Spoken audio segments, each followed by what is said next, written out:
குபாசி 19 வயசு தாங்க ஆகுது. எங்க பிளேயர் ஆஃப் த டோர்னமெண்ட் 19 வயசானதான் கொடுக்குறாங்க. இருந்தாலும் இப்போ என்ன மாதிரி பிளேயர் இவரு? டிஃபெண்டர் பார்க்கறதுக்கு சின்ன பையன் தான், ஆனா விளையாடுற மெச்சூரிட்டி இருக்கு பாருங்க, அந்த கேம் இருக்கு பாருங்க, அந்த வேற லெவல்ல விளையாடுறாருங்க. இவரை வந்து கம்பேர் பண்றாங்க யார் கூட? கார்லோஸ் புயல் கூட. நான் என்ன சொல்றேன்னா, புயலும் சேம் மாதிரி எப்படி சொல்றாங்க, நான் அப்படி நினைக்கல. ஏன்னா புயல் வந்து ரொம்ப அக்ரெசிவான ஒரு லீடர்ஷிப்பான டிஃபெண்டர்.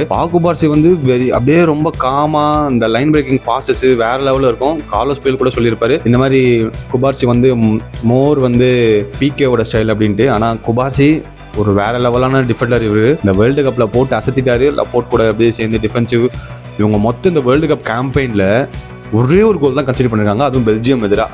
பார்த்துக்கோங்க, அர்ஜென்டினா, கார்வர்டு, எவ்வளோ டீம் இருக்குது, எவ்வளோ டீமாக அவங்க ஃபேஸ் பண்ணி, ஃப்ரான்ஸு, எல்லா டீமும் இவ்வளோ பிக் டீமாக இது பண்ணி, ஆனால் அவங்க ஒரு கோல் தான் கன்சிடர் பண்ணாங்க. அதில் வின் பண்ணாங்க, 2-1 வின் பண்ணாங்க. வேற லெவலான கேம் இது. இந்த வேர்ல்டு கப்பை தூக்கி வேற லெவலுங்க. இவர் வந்து பார்சிலோனாக்காக விளையாடுறாரு. ஒரு டேக்கில் பார்சிலோனா மூஞ்சில் பார்த்தீங்கன்னா அப்படியே வெட்டு காயமாக இருக்கும். பார்த்தீங்கன்னா கூட இப்படி சிரிச்சின்னு ஒரு போஸ்ட் கொடுப்பாரு பாருங்க, நீங்கள் வேணா பாருங்க மேலே. வேற லெவலுங்க அவர். எனக்கு இந்த டிஃபெண்டர் அப்படியே இப்போதுலேருந்தே பிடிக்க ஆரம்பிது. இவரோட வர இதுக்கப்புறம் ஒரு பர்ஃபார்மன்ஸ் எப்படி இருக்க போகுது, அடுத்த வேர்ல்டு கப் என்ன பண்ண போறாரு, இன்ஜுரி ஆகாமல் இருந்தால் போதும். நீங்கள் என்ன நினைக்கிறீங்க? குபார்சி என்ன மாதிரியான டிஃபெண்டர், நீங்கள் என்ன நினைக்கிறீங்க? கீழே கமெண்ட்ஸாக சொல்லுங்கள்.